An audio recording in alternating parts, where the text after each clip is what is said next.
Welcome to Brett Davis Unleashed on IQ Podcast at Attorney King Studios. My guest today, let me introduce my co-host first because she's sitting across from me. Sarah Morgan is my co-host for today. Thank you. And we also have Brian. How do you pronounce your last name?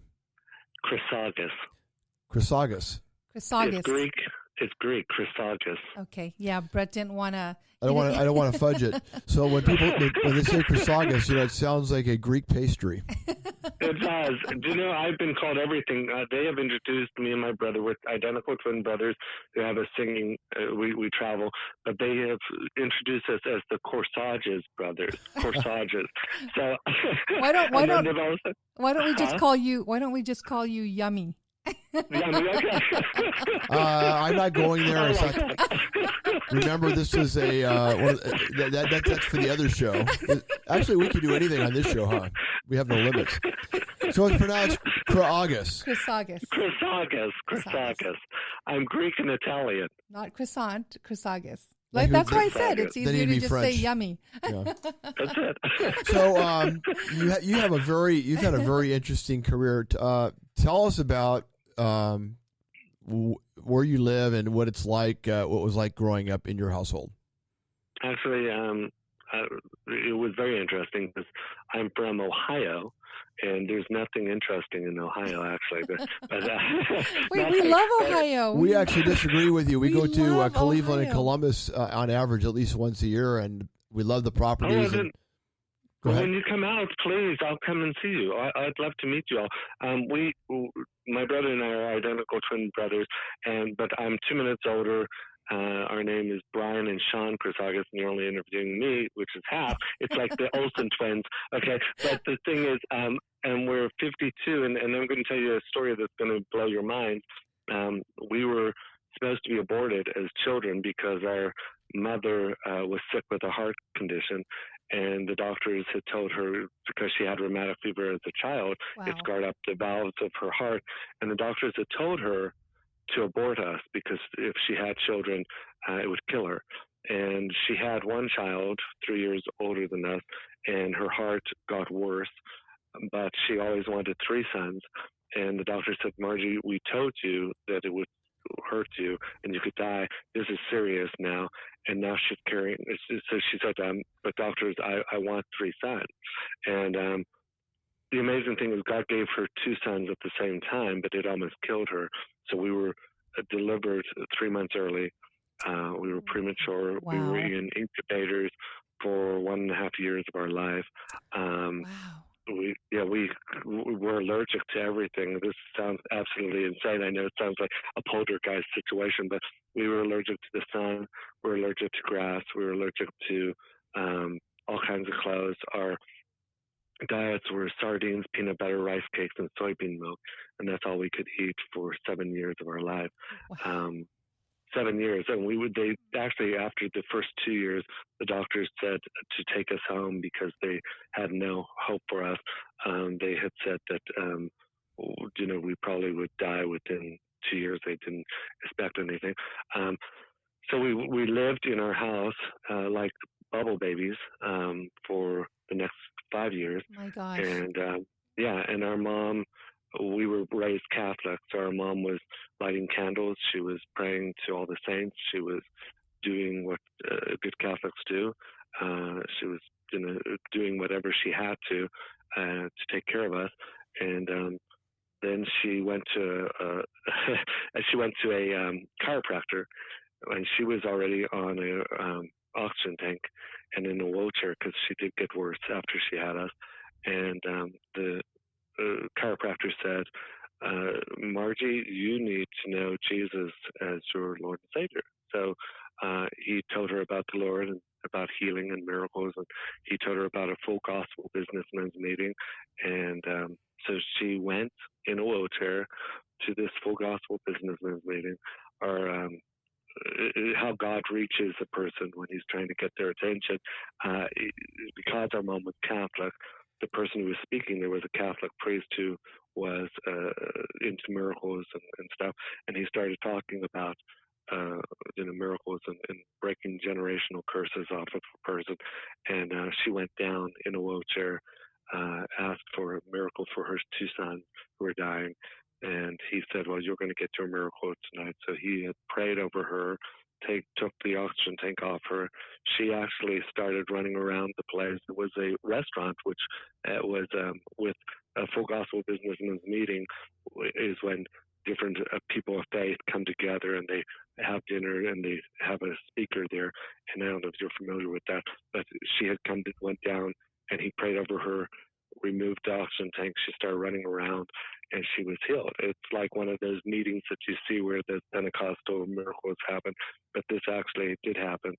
And he told her to go home and lay hands on her son, pray over us. And if you had ever seen the War Room, which was a movie that came out a few years back, that actually was what our life was like. She went into our house, prayed over us, commanded all demonic forces out of our house, and she felt a spirit actually leave the house. And I am not kidding you, at the age of 7, we were healed and were able to go out.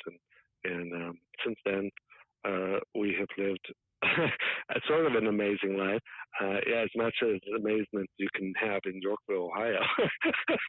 That is incredible. We're 52 years old. Yeah, we're not allergic to anything. We eat everything we can, and we're into clothes big time.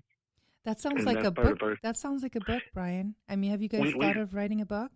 We actually did. We wrote a book. It just came out, and it's called Legacy of Love, and it's basically about 3 generations of people, our family, their heritage, and about our miracle and how our mom's love, the legacy of love that she gave to us. That she didn't listen to what the doctors said. She believed, she had faith in her God, and even though she may not have had a deep relationship, she loved him as much as she could at that time. And then she grew in knowledge of him, because I think in the Catholic faith, even though it's a wonderful faith, there's a lot of mysteries, and she didn't know a lot. So at that time, she didn't really read her Bible. The doctors, or the priest always said that those were mysteries. You don't need to read your Bible. Now she read her Bible and really got to know him in a personal way, because like me and Brett were talking before the show, he had said that he has a relationship with God and that he talks to him 4 times a day, maybe more.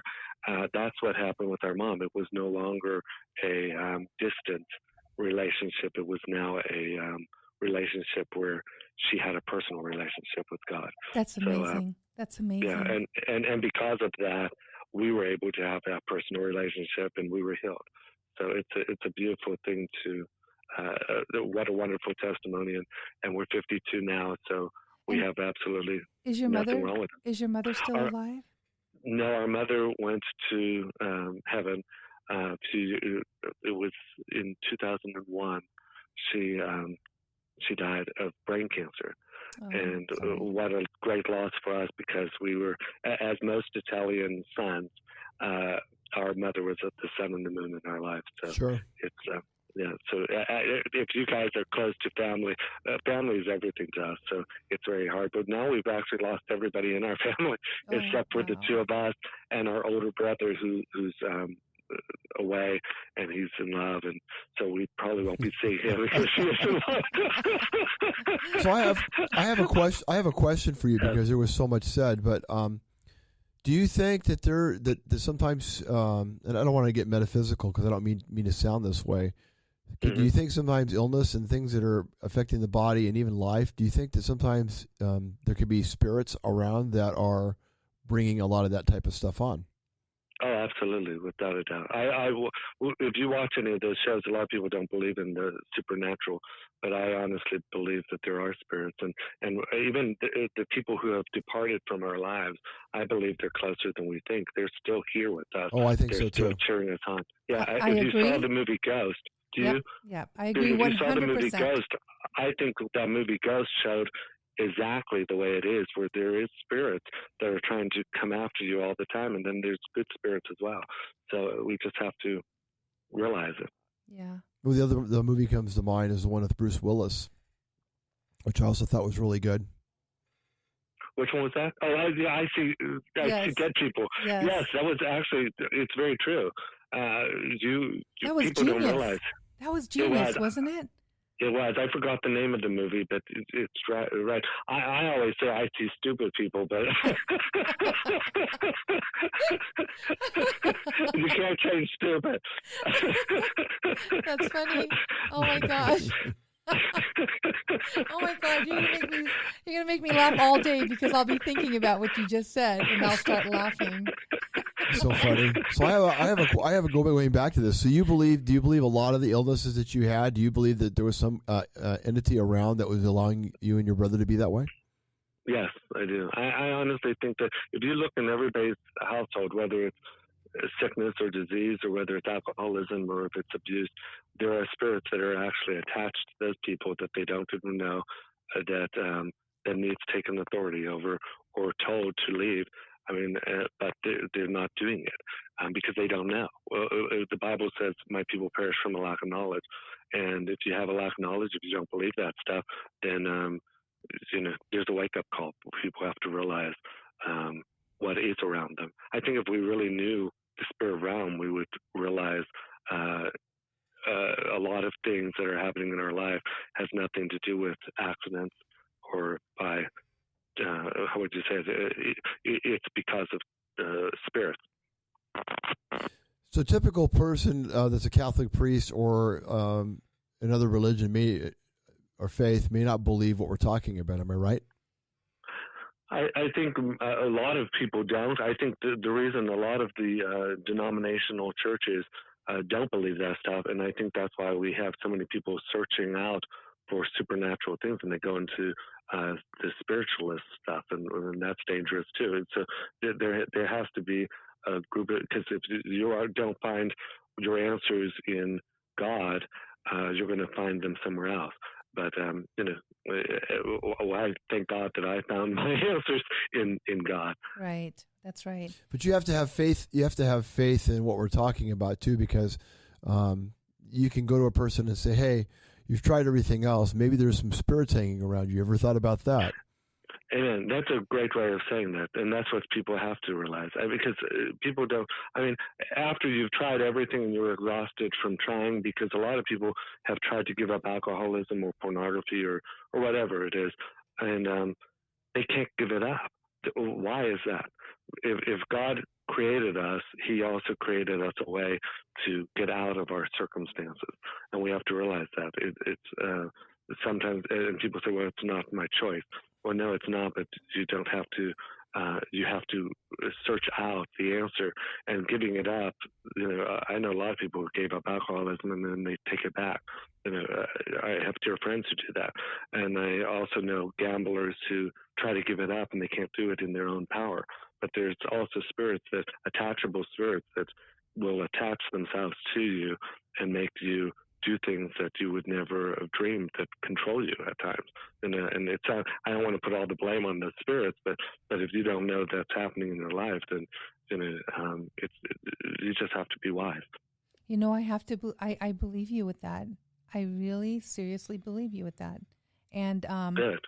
And Brett and I have had lots of things happen in our lives where it is. There's so many stories she couldn't tell you in like a week. I know there's so many stories, and there's good and bad.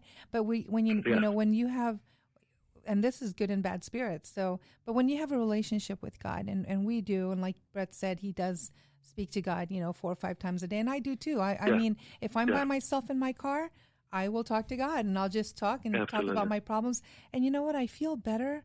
I don't hold anything in. There's so many people. When you're on Facebook. And you post something, and people automatically think it's about them, or they think, and it has nothing to do with anything except for, hey, that's kind of a cool post, Let's just and let me repost it. And so you get these people, and they come at you, and I'm thinking, okay, this person is not a happy person. And Brett sometimes, sometimes I get offended by it, and I tell Brett, I'm like, is this person really angry with me? I take it personal. And Brett's like, no, that person is unhappy in their lives. And so they it's true. And if we go deeper, it says, in the Bible, it says we fight not against flesh and blood, but of principalities and powers and spirits that rule the master, the present darkness. So if we really think about that, that's already telling us the answer. And I'm not going to get political on the show, so don't. But when